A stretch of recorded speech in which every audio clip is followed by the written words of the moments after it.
very special edition of the Weird Warriors podcast. I am Max. I am Rich. And on this episode, we are participating in the infamous podcast crossover known as JLMay. That means rather than focusing on the Weird War Tales comic book series published by DC Comics from 1971 to 1983, this time around, we'll be going on a JLMay driven special mission to take a look at Brave and the Bold number 28 from the 2007 Brave and the Bold series published by DC Comics. So, before we get down to the nitty gritty, we're going to do a little something on this show that we call Retroactive History, where Rich, our esteemed co-host, talks about news that has popped up since our previous issue, mistakes we may have made, other fires that need to be put out, and whatever the heck else has crossed his mind in the meantime. So I'm going to hand it over to him to get that done. Indeed. One of the books I had to buy as soon as I found out about it was We Spoke Out, Comic Books and the Holocaust by Neil Adams, Raphael Medoff, and Craig Yo. It came out in 2018 by IDW Publishing. It's a hardcover collection of comic stories and commentaries that talked about the Holocaust. The Uncanny X-Men, Captain America, Captain Marvel, The Losers, The Unknown Soldier, and Batman are featured, and there are stories that appeared in other books. Blitzkrieg, Marvel's War is Hell, EC's Frontline Combat, and many more. I pulled it off my shelf recently to review it, but it was the discovery inside of Neil Adams' story Thou Shalt Not Kill that this show covered after it was printed in Weird War Tales number 8 that makes me do some free advertising for it here. This is probably the best $50 I spent that year. Go get it. With anti-Semitism on the rise, it's more important than ever that we never forget. Next up on the show is this little bit that we call the Intel Report. That is where we talk about war, horror, comic book miniseries or regular series that we think would be of interest to our dear listeners. This time around, it is called Lost Squad, a 6-issue black and white miniseries by Devil's Due Publishing from 2005. Written by Chris Kirby, art by Alan Robinson. It's 1942, and the Allies have been vanquished from continental Europe. The German army has unleashed a new division of soldiers trained in the ways of magic, equipped with experimental weaponry, and bent on acquiring the world's most powerful artifacts to defeat their enemies and rule the world. The Allies have scrambled to assemble a group of soldiers with special powers to fight a secret war against Hitler's occult troops. They are the Lost Squad. It's Dirty Dozen meets H.P. Lovecraft. The cover of issue 6 says the rights have been picked up for a major motion picture. But if that's the case, it never got made as far as I can tell. All right. Well, you know how that goes. Something gets optioned and the creators get some money, and then you wait to see if anything ever happens. But you still get that advance money, which can't hurt. So before we get down into the issue at hand, we're going to take a break to play a promo for another super awesome podcast out there. And when we get back, we'll be taking a look at Brave and the Bold number 28 from the 2007 series of the same name. Just when you thought it was safe to hear a podcast promo.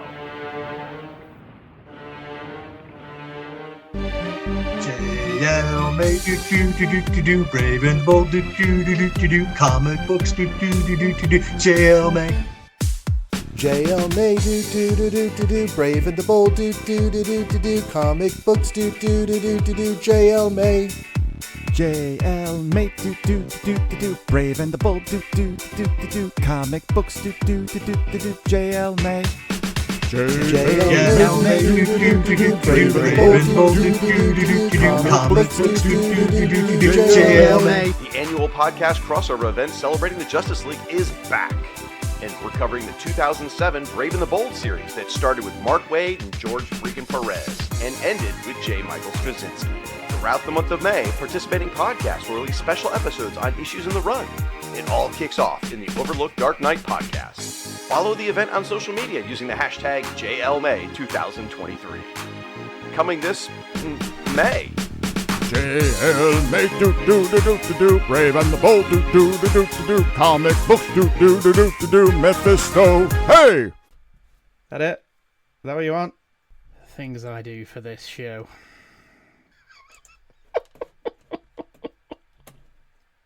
And we're back. So, as I said before the break, we are going to be covering Brave and the Bold number 28 from the 2007 Brave and the Bold series from DC Comics. And as is SOP here on our show, Rich is going to fill you all in on the cover detail. Art by Jesus Saez.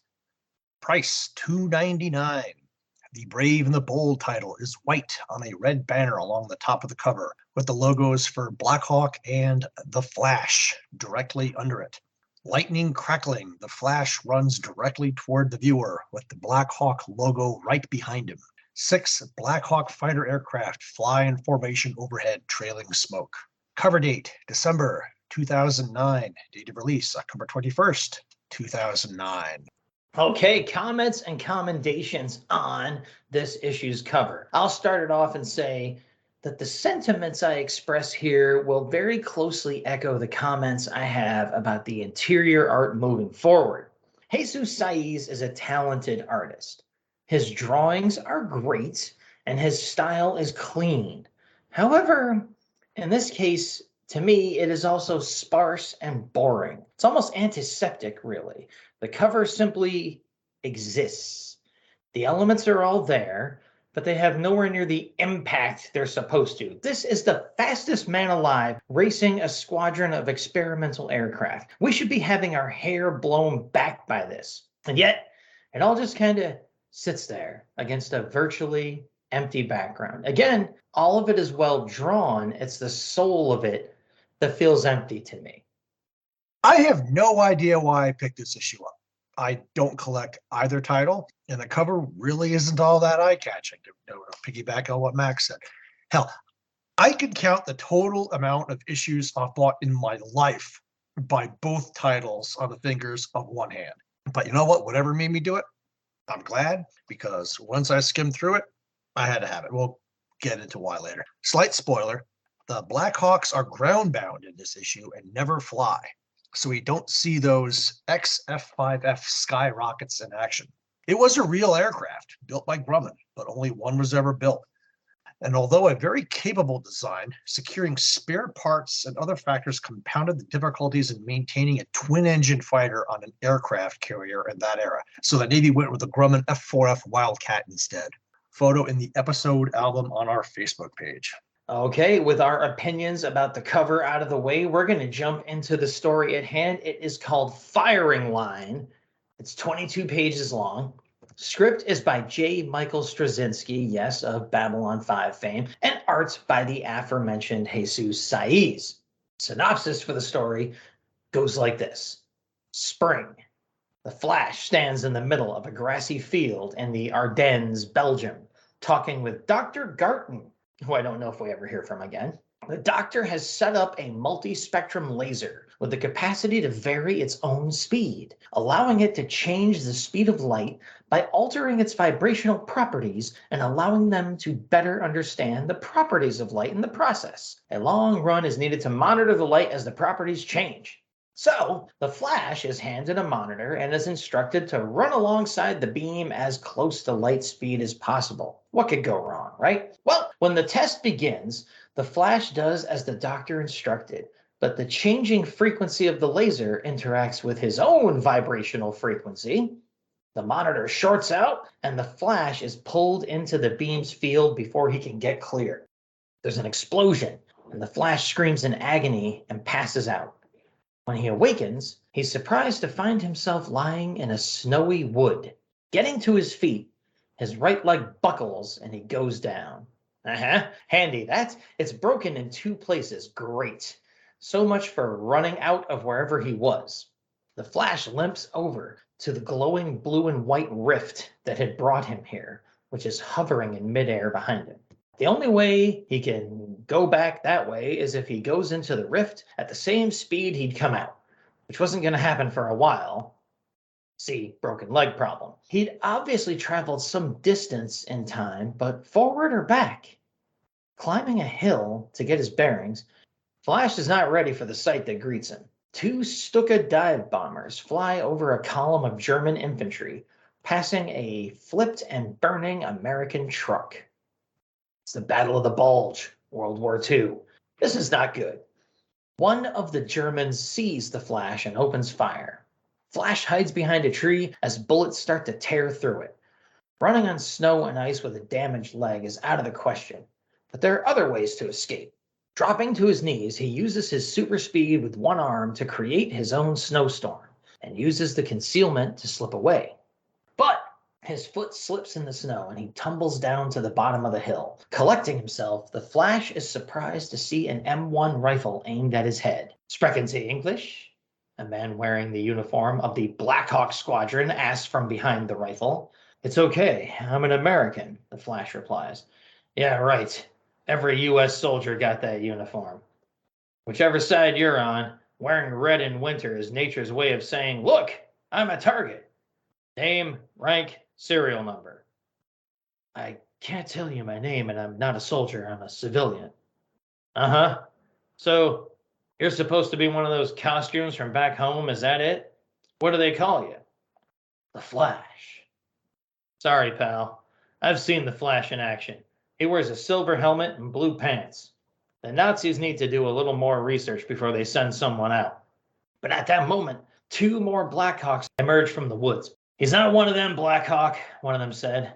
"Andre saw the Germans shooting at this one until he threw a snowstorm at them one-handed." Recognition finally strikes the Flash. "Wait a minute. Blackhawk, you're the Blackhawks? You guys were our heroes. I remember reading about you when I was a kid." "We ain't that old, son." The Flash agrees to tell them as much as he can once they get out of the open. Blackhawk agrees, but is still suspicious. Taking shelter in a blasted house, the Flash, his mask off, splints his leg as he tells the 6 pilots how he came to be there.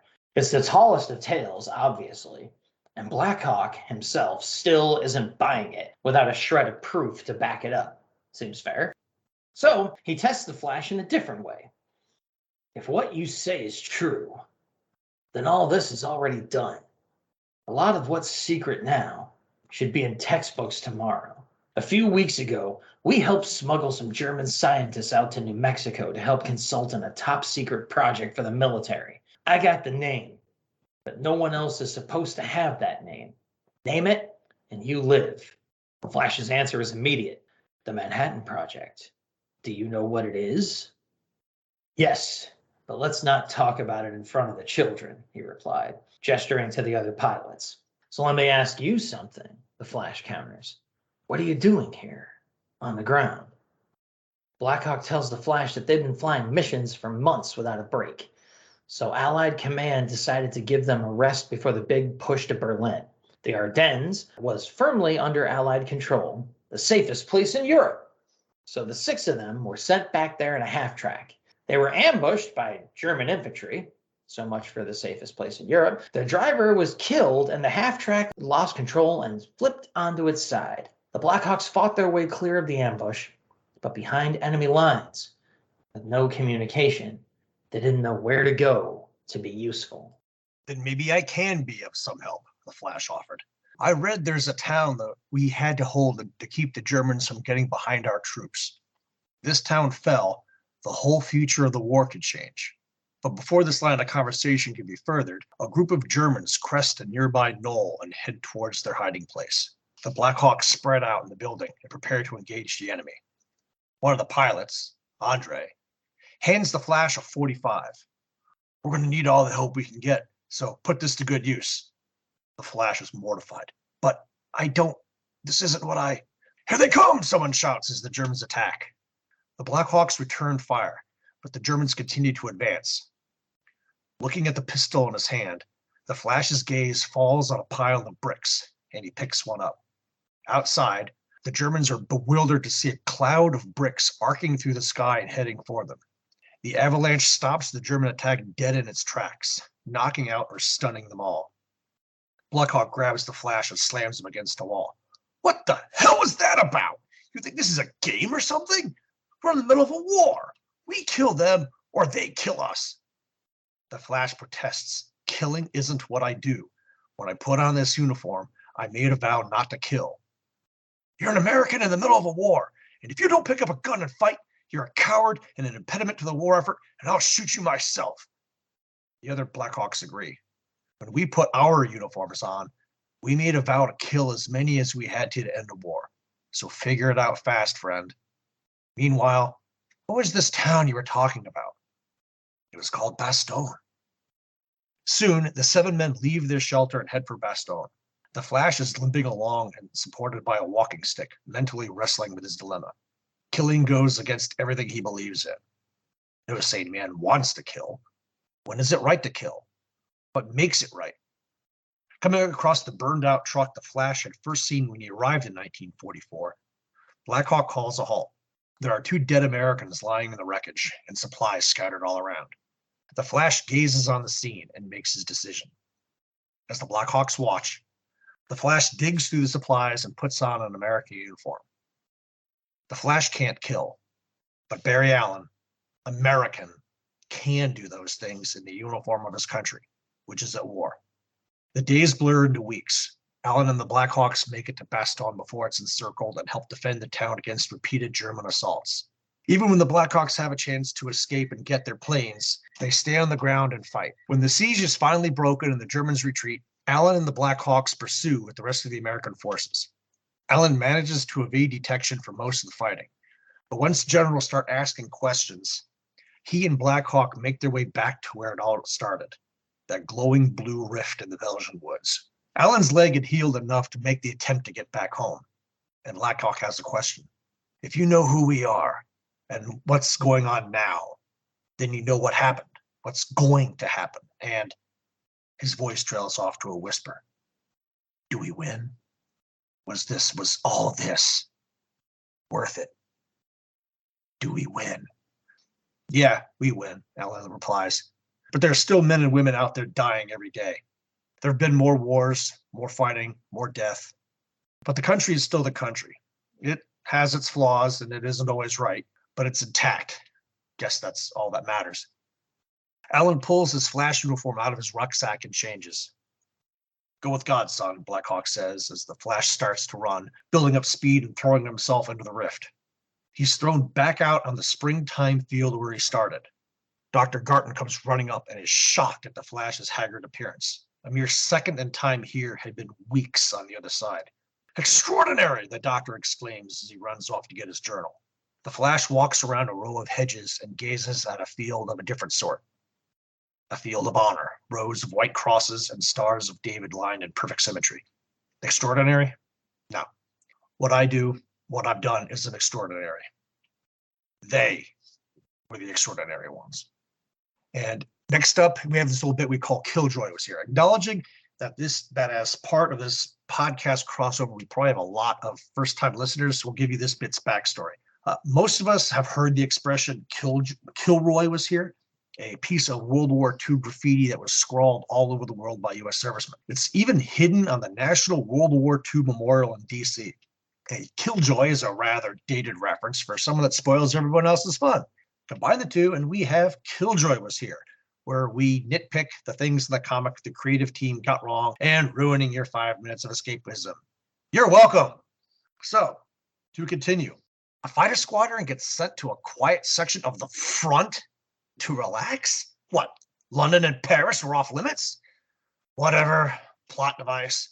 But on page 19 in the mosaic of battle scenes in Bastogne, Allen says the Germans are pursued to the Meuse River.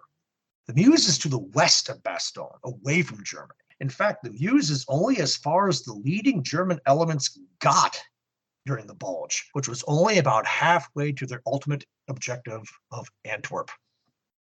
And seeing as how I'm still talking, I will just lead off with my comments and commendations. In my opinion, the creative team, with one small error, hit a home run. So many panels I can call out. Page 4, panel 4, the sudden starkness of the Flash waking up in a winter wonderland where just seconds before there had been grass and sun. Page 11, panel 1, the dialogue where the Flash and Blackhawk vaguely discuss the Manhattan Project. Page 15, panels 1 through 3. The avalanche of bricks the Flash throws that break up the German assault. Yeah. Sorry, Barry. I know the Germans are wearing helmets and all. There's absolutely no way you didn't kill a couple of them. But on the flip side, you did a lot more to stop that attack with your brick bombs than you would have popping away with a pistol. Page 18, panel 4, of Barry coming to terms with his dilemma and gearing up. That panel is just great. I'm a World War II reenactor, and I've been wearing that uniform longer than I've been wearing the current one for Uncle Sam. The bandolier, suspenders, and jacket are spot on. As I've said more than once on our show, I've been to the Normandy American Cemetery in France, and looking upon those rows of graves of thousands upon thousands of American youth that gave up all of their tomorrows is something that I will never forget. Perhaps as a reenactor and a veteran myself, I have a deeper connection than most. The last panel of the story, where the Flash looks over such a scene, leaves you with something to think about. It looked familiar, so I did some research. Power to Saiz, who did his research. The white building is the chapel in the Ardennes American Cemetery in Belgium, where 5,329 Americans rest for eternity, 792 unknown, and another 462 MIAs are remembered. There are 11 cases of 2 brothers buried side by side and 3 Medal of Honor awardees. The facade on the north end that overlooks the burial area bears the insignia in mosaic of the major U.S. units that operated in Northwest Europe during World War II. On the mosaic is carved the following: "To the silent host who endured all and gave all, that mankind might live in freedom and in peace." There's a photo similar to that panel's perspective in the album. You are not forgotten. All right, and after all of that well-placed reverence and kudos given out and whatnot, I'll do what I usually do here on the show and serve as kind of a counterpoint every now and then. I will say I was a mark for this series when it debuted, being a big DC Comics fan from way, way back when I was a kid. So I read every issue of this series until it ended. I can tell you, I enjoyed this issue a heck of a lot more when I first read it than I did just now. Or at least I think so. I'll pick up my thread from the cover comments here and just say that the art overall feels hollow and really, in a way, kind of lazy to me. To tie in Rich's comments a bit, it's all well rendered and apparently super accurate, which is great and rare out there, but it lacks a certain character or impact for me. Again, it feels like it's all just kind of there. Perhaps I can sum up my grievances using one common element on every page of this story: the sky. Jesus didn't draw one. In every panel of this story, the sky is pretty much just a Photoshop filter or something the colorist, Trich Mulville, threw in for him.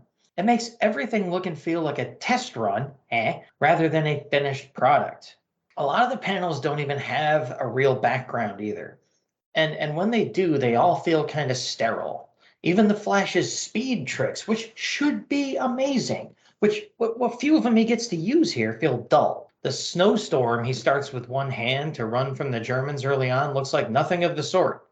We have to be told that's what it is, and then that's what happened. Even then, you go back and look at it and squint like, is it really though? And the best speed trick with the brick barrage thrown towards the Nazis feels far more static than exciting. Really, it looks like the bricks are all hanging on strings, like they're part of some mobile. Speed lines are a thing in comic books for a reason, okay? I shouldn't have to tell someone drawing the Flash about speed lines. Anyway, now to the writing. Kind of echoing the art, this all should be exciting and moving, but for me, it's just not. In fact, part of it ended up pissing me off when JMS probably thought I'd be moved or inspired by it. Yeah, the whole part where Blackhawk yells at Barry for ending their whole showdown with the Germans by tossing bricks at them, as I just mentioned, that sucks. And it was stupid, too. You want to go out there and double tap all those Nazis now that they're unconscious, Blackie? Go ahead. Who's stopping you? And by the way, you're welcome. Blackhawk comes off as such a dick in this story that I wonder if the writer even likes him. This wouldn't inspire me to seek out any other stories with the Hawks in them, that's for sure. Also, Barry suiting up in GI gear is fine. But for me, it really doesn't solve the, now I can kill because I'm not the Flash problem. You didn't join the army, Barry. You don't have any training. You're just a Flash out of costume shooting people dead. It doesn't work for me. Speaking of working, this is still the DC universe, right? How is the Flash even over in the European theater? Hitler has the Spear of Destiny, and any superhuman beings risk falling under its spell if they fight in the war over there, right? That's why only the non-powered heroes of the JSA and the All-Star Squadron went over there. And some of them, as I was going to say, as straight up enlisted soldiers, like they dropped their hero identities entirely. Sorry, but on rereading, this story feels like an empty bunch of borderline jingoistic pandering to me, for the most part. I will say, the most effective page of the issue, both art and writing-wise, but mostly art-wise, is, as Rich already alluded to, the full-page montage that follows Barry's gearing up scene. Some actual effort went into that page. It's proof that the same could have been applied to the entire issue. Overall, I see the potential of this story, really, I do. I just think that these were the wrong creators to carry it out. I'd have loved to see a messier artist and a different, maybe more bombastic writer tackle this exact same plot. It would have been a better comic book, in my opinion. So there we go. That's our summary of our spotlighted issue for this year's JLMay crossover. There's no letters page for us to cover, as we usually like to do when we're covering the Weird War Tales issues. So Rich is going to lead off with our spotlighted ads in this issue. What is it about DC books in this era that I struggle finding good ads for? The Weird War Tales, what we call redeployment issues from the late 90s that we've covered generally suck. And a decade later, this really wasn't much better. But my son loved watching Star Wars: The Clone Wars as a kid, and we all enjoyed watching it with him. So I'll go with an ad for that on the inside back cover. Cad Bane and Anakin are squared off looking at the reader. Hunter, hunted, rise of the bounty hunters. With the evil bounty hunters on the prowl, have the noble Jedi finally met their match? All new season Fridays beginning October 2nd, only on Cartoon Network. So, yeah, that's it. Yeah, I mean, you're talking about comics from 2009. By now, the audience had aged up. And I think through the 90s, you saw a shift in ads for instead of kids stuff like Bazooka Bubblegum and endless ads for Zit Cream, which were in the 80s. You had Oxy and whatnot and different kinds of Big League Chew and all that. In the 90s, all of a sudden you were seeing ads for cars and stuff. And by the 2000s, they were putting in ads for grown-up stuff. Like the people buying comics, you can't be saving up for a car. You've got a $60 a week pull list at the comic shop. You're not spending your money wisely. All right. So as for me, when it comes to a spotlighted ad in this issue, there's one that really spoke to my tragic relationship to experiments by comic book companies that try to do something different. Okay, there's a nice ad that shows, well, I'll just say it says The Dark Knight, The Man of Bronze, the Batman Doc Savage special, together for the first time in a world without superpowers. You got Batman in a gray suit with the black bat, very dark black cape, so it's a dark looking Batman jumping down off a building, looking like he's about to step on the head of Doc Savage, classic 1930s pulp hero Doc Savage. Big dude in the shirt is still kind of ripped, but not as ripped as they normally show it on the book covers, and a button-down shirt and slightly Jod-Purish khakis with a really tight crew cut. One of these old 1930s science heroes. He's really a precursor to Superman. He could do everything, but as it says, a world without superpowers, and we'll get back to that. Doc Savage isn't going to be lifting up a truck over his head and throwing it at you anytime soon, but he's also not going to be taking any crap at the local bar, So tough guy, super smart, all that, pretty much everything we know about Batman. Trained himself to physical perfection. So it's these two either squaring off or teaming up, probably a little bit of both. And that's what the special promises. The creative team, too, that they advertise here. The writer of Joker and 100 Bullets, Brian Azzarello, with art by Phil Noto, November 2009, for this special. This led into DC's first wave project. It was one of the last new initiatives at the company that I got really excited for. I mean, a pulp-style reimagining of the entire DC universe without superpowers, featuring many of the famous pulp and pulp-style characters of the Golden Age and before. I mean, I was in. Launched in 2009, like the ad says, with this Batman Doc Savage special, the line ran for about 2 years until 2011. The first wave miniseries itself was 6 issues long. There was a Spirit series, as in Will Eisner's The Spirit character, that lasted 17 issues, and a Doc Savage series that lasted for 18, although the final issue was never printed and only released in digital format. Each of those series had backups featuring other characters like the Avenger. There's many other characters they worked in or retooled to this, but we only have the first wave mini, these 2 ongoings really to show for the experiment. Overall, commercially, first wave was a flop, and the quality of the books themselves was debatable amongst even the people like me who bought it. I haven't gone back to reread them in quite some time, but I recall just signing on for the whole thing in hopes it would catch on and expand to include other creators and characters. However, the line was doomed to fail, as are so many of these projects that I get excited about. And all we have is this 2-year run to hint at what perhaps could have been. I mean, with all the various rights owners and estates involved, one wonders how long they even could have kept it all going. But hey, it was daring, original, and new, and it was DC Comics even. Sigh. So that hit kind of hard for me. I had forgotten how hard I fell for this, and seeing that ad with all its potential and everything just brimming just opened the wound up again. A little bit of salt in there for old time's sake. So that's the ads. We've covered the issue. We've talked to you about the cover. We're going to do a little something to sum it all up. Then on our show here we call Got Any Last Words? For me, this comic was a total win. And as I said in the opener, I don't even know why I picked it off the rack in the first place. We would never have done this issue in our show if not for the crossover. I'm completely on board to doing this next year, guys. I might even have to give the World War II era themed Blackhawk books a second chance after doing this. Well, it's another Siskel and Ebert style throwdown here, folks. I read this issue a few times in the process of getting ready for this show.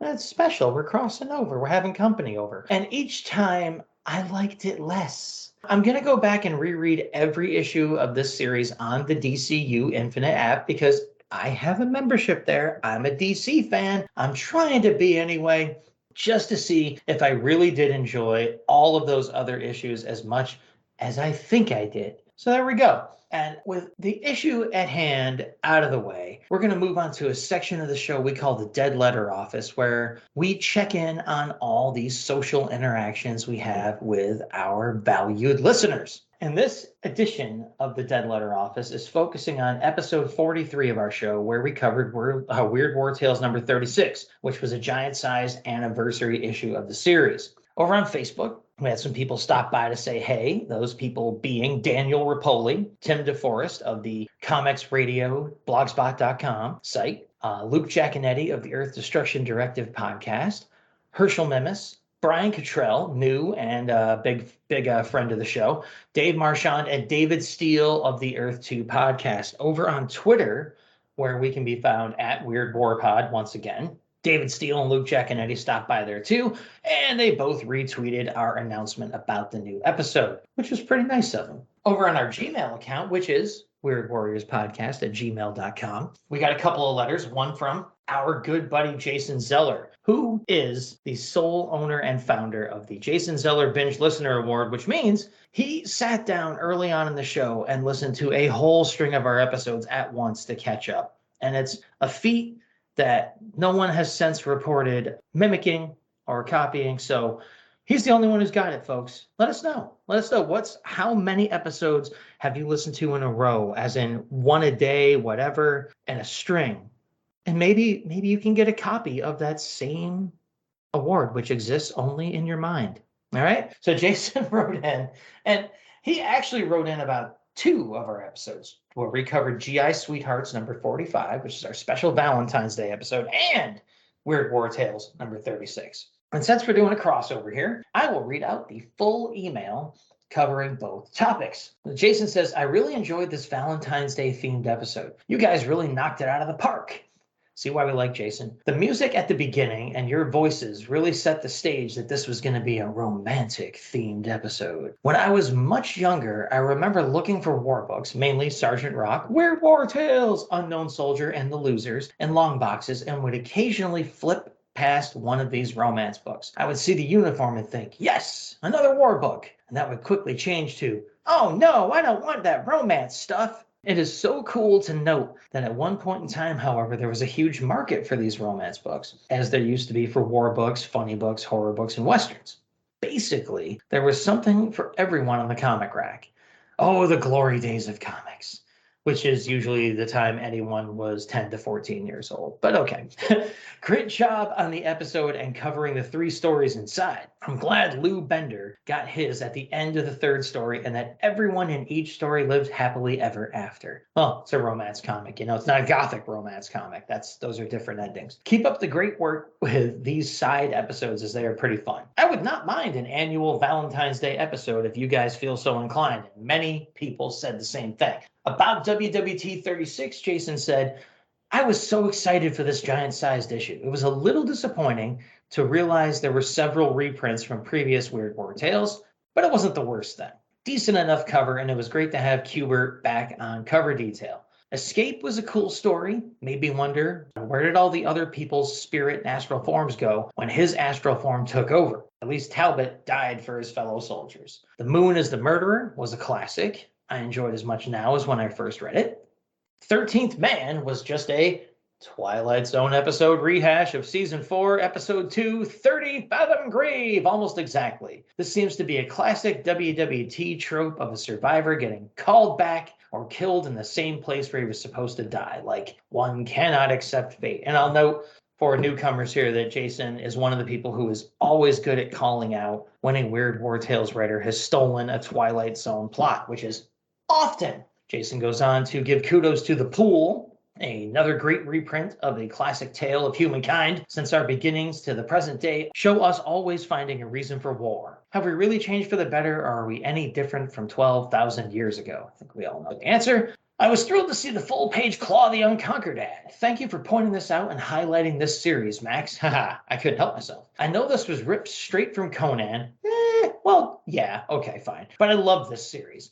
Unfortunately, it was short-lived due to 1970s DC implosion, in which so many titles were canceled never to return again. Jason tells me there is a really cool Tomorrow's Publishing book covering this era called Comic Book Implosion, an oral history of DC Comics circa 1978. And yeah, I have that book. It's in my gigantic stack of books I have yet to read that's in my closet behind me, kind of just taunting me right now. Monsieur Gravedigger, he goes on to say, that reprint is still one of my least favorite of all the WWT stories. And I got to tell you, part of me sympathizes, but part of my soul also belongs to that story. There's a history behind that, people. Go listen to the entire podcast. Thanks. Bloody Halloween was a short but funny story for me. This gothic setting and atmosphere never gets old for this particular comic reader. I was disappointed it was a vampire that looked like Dracula doing the attacking, as I was hoping we would meet the sorcerer more evil than Dracula himself mentioned in the dialogue.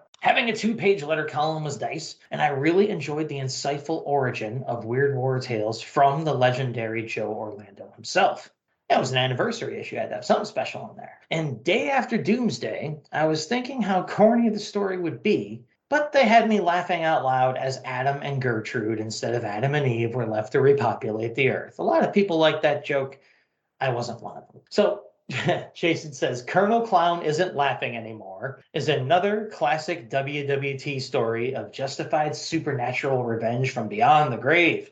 Thanks for all the details, Rich, about the Warsaw Ghetto and city and Poland's heroics trying to stand up to the Nazis and the Soviets. I enjoyed reading Deathgram, again, with Joe Kubert, always an all-time favorite. The Deadly Seeds, to wrap up the big issue here, was a nice end cap about killer plants taking over. This comes at an interesting time for me, as I just listened to an old-time radio show, hear that, Tim DeForest? The Hybrid by Nightmare from 1954, starring Peter Lorre, in which a single carnivorous plant was destroyed at the end, but seeds are now blowing everywhere in the wind. And Jason says, sorry for the long email. Hey, sorry people had to listen to me read the email. The email's great, but it was very nice to have an oversized WWT to cover. Feel free to skip over the comments from the reprinted stories.